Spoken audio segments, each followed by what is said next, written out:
ज़ूर अकरम नूर मजस्सम शफ़ी मुअज़्ज़म सल्लल्लाहु अलैहि व आलिहि वसल्लम का इरशाद पाक है कि रजब अल्लाह ताला का महीना है, शबान मेरा और रमज़ान मेरी उम्मत का महीना है। शबानुल मुअज़्ज़म जिसको नबी करीम ने अपना महीना करार दिया है, ये बड़ी बरकतों और फजीलतों का माह मुबारक है। माह शबान को ये फजीलत भी हासिल है कि इसमें एक ऐसी बाबरकत रात मौजूद है जिसे शब बारात कहते हैं। ये शबान की 15वीं रात है। शब बारात वो मुकद्दस रात है जिसको अल्लाह ताला ने अपने मुकद्दस किताब कुरान मजीद में लैलतुल मुबारक यानी बरकतों वाली रात फरमाया है।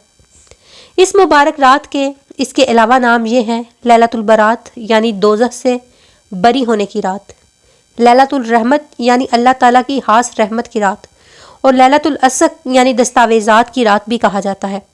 हज़रत इमाम अब्दुर्रहमान सफूरी फरमाते हैं कि एक मरतबा हज़रत ईसा किसी पहाड़ के पास से गुजरे थे। वहां आपकी नज़र एक अजीबो गरीब सफ़ेद पत्थर पर पड़ी।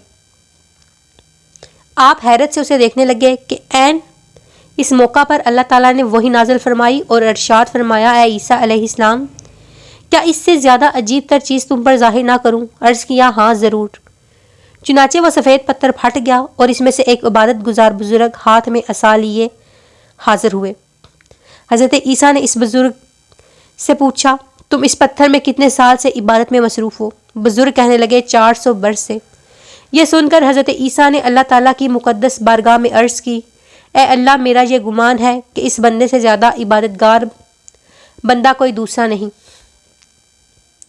अल्लाह ताला ने इरशाद फरमाया, ए ईसा, मेरे महबूब नबी हज़रत मोहम्मद के उम्मती का शबान के 15वीं शब में 2 रकत नमाज पढ़ लेना इसकी 400 बरस की इबादत से अफजल है। मज़कूरा वाक़या से शबान की 15वीं शब की अज़मत का अंदाज़ा लगाया जा सकता है। उम्मुल मोमिनीन हज़रत आयशा सिद्दीक़ा रज़ियल्लाहु अन्हा सरवरे कौनैन सल्लल्लाहु अलैहि वसल्लम ने इरशाद फरमाया, ए आयशा, क्या तुम जानती हो कि यह शब निस्फ शबान की शब है?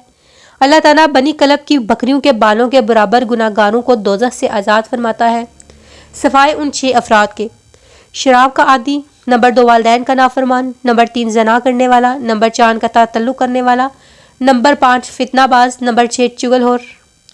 हज़रत अली फरमाते हैं कि रसूल सल्लल्लाहु अलैहि वसल्लम ने इरशाद फरमाया, जब शबान की 15वीं शब हो तो रात को क़याम करो और दिन को रोज़ा रखो, क्योंकि अल्लाह ताला इस रात ग़ुरूब आफ्ताब से ही आसमान दुनिया की तरफ मतवज्जो होता है और फरमाता है, कौन मुझसे मग़फ़िरत तलब करता है मैं इसकी मग़फ़िरत करूँगा, कौन मुझसे रिज़्क़ तलब करता है मैं इसको रिज़्क़ दूँ, कौन मुब्तलाए मुसीबत है कि मैं उसे आफ़ियत दूँ।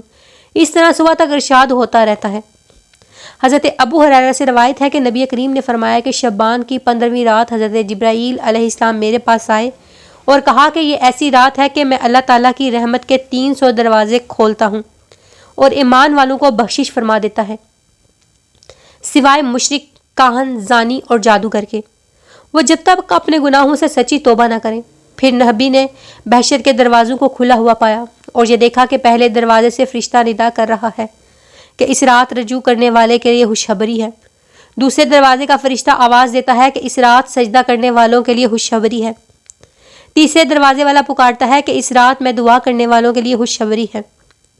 चौथे दरवाजे का फरिश्ता ऐलान करता है कि आज अल्लाह का जिक्र करने वालों के लिए खुशखबरी है।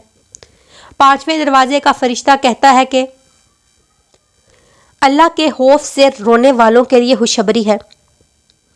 6ठे दरवाजे पर फरिश्ता कहता है कि आज ईमान के लिए खुशखबरी है। 7वें दरवाजे का फरिश्ता पुकारता है कि कोई सवाल करने वाला है, इसका सवाल पूरा किया जाए। 8वें दरवाजे वाला फरिश्ता पुकारता है कि कोई बख्शिश तलब करने वाला है ताकि इसकी बख्शिश कर दी जाए। नबी अकरम फरमाते हैं कि फिर मैंने हज़रत जिब्राईल से पूछा कि बहशत के दरवाजे कब तक खुले रहेंगे?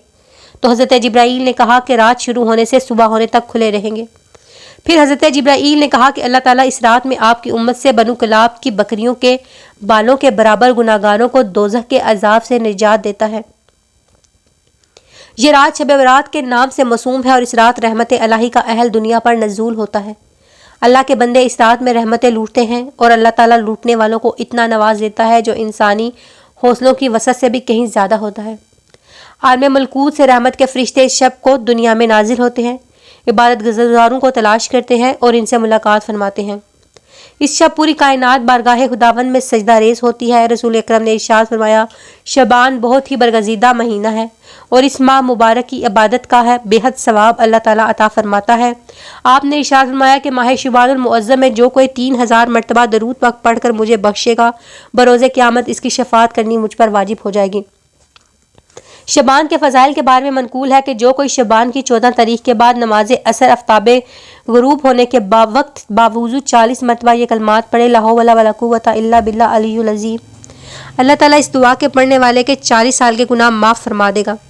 شعبان کی 14 تاریخ بعد نماز مغرب 2 رکعت نماز نفل پڑھے، ہر رکعت میں سورہ فاتحہ کے بعد سورہ حشر کی آخری 3 آیات 1 مرتبہ اور سورہ اخلاص 3 مرتبہ پڑھے۔ انشاءاللہ یہ تمام گناہوں کی معافی کے لیے بہت افضل ہے۔ شعبان کی 15ویں شب 2 رکعت نماز پڑھے، ہر رکعت میں سورہ فاتحہ کے بعد آیت الکرسی 1 بار سورہ اخلاص پڑھے۔ یہ پڑھنے سے اللہ تعالیٰ اس کے تمام ارد گرد فرشتے مقرر کرے گا جو اسے عذاب قبر سے نجات کی اور جنت میں داخل ہونے کی خوشخبری دیں گے۔ حدیث شریف میں ارشاد فرمایا گیا کہ جو صلوات تسبیح پڑھتا ہے اس کے اگلے پچھلے ظاہری گناہ معاف ہو جاتے ہیں۔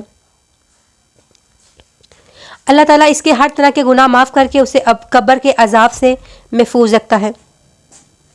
یہ نماز کم سے کم تمام عمر میں 1 مرتبہ ضرور پڑھیں۔ صلوات تسبیح پڑھنے کا طریقہ 4 رکعت نماز صلوات تسبیح کی نیت کریں۔ سب سے پہلے سبحانہ کا اللہم پوری پڑھیں، پھر 15 مرتبہ تسبیح سبحان اللہ والحمدللہ ولا الہ الا اللہ واللہ اکبر پڑھیں، پھر سورہ فاتحہ اور کوئی سورہ جو یاد ہو پڑھیں، پھر 10 بار مذکورہ باللہ تسبیح پڑھیں، پھر رکوع کریں، رکوع میں 10 مرتبہ تسبیح پڑھیں، پھر قوما میں کھڑے ہو کر اس بار سجدہ کریں، پھر سجدے کے بعد جلسہ میں پھر دوسرے سجدہ میں 10 بار مذکورہ بالا تسبیح پڑھیں۔ اس طرح 4 رکعتیں ادا کریں۔ یہ یاد رہے کہ شروع میں قرات سے پہلے 15 مرتبہ تسبیح پڑھیں، اس کے علاوہ 10 بار تسبیح ادا کرنی ہے۔ ہو سکے تو پہلی رکعت میں سورہ فاتحہ کے بعد اللہم التکاثر، دوسری میں الاسر، تیسری میں قل ھو اللہ یا ایھا الکافرون اور چوتھی میں قل ھو اللہ پڑھیں۔ ماہ شعبان کی 15ویں تاریخ کے روزے کی بہت فضیلت ہے۔ جو کوئی روزہ رکھے گا اللہ تعالیٰ اس کے 50 سال کے گناہ معاف فرما دے گا۔